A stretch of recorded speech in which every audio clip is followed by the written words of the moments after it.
Hey guys, and welcome back to this channel. In this video, I'll be showing you guys how you can create this video camera on Dress to Impress. So go to the section and put on this camera first.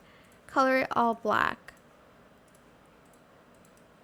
Then we are going to use the apple. Color it black, and we're going to select it to the mischievous one.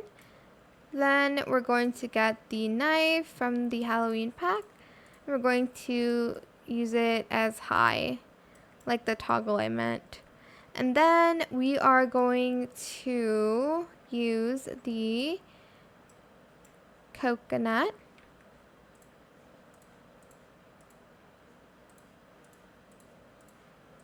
And the bag, if I could just find, where do they place bags? Oh, select this one.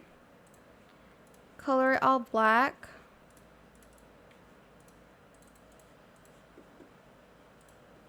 Hello? Sorry, it won't let me. Toggle it on left hand. And that is it, pretty much. I hope this tutorial was helpful for you guys. Don't forget to like, comment, share, and also subscribe to this channel if you haven't done that already. If you have any more questions about this video, just leave it in the comment section down below. I will try my best to answer them all for you guys. And if you found this video helpful, please click the thanks button as well. That is it for this video. Thank you so much for watching. Bye.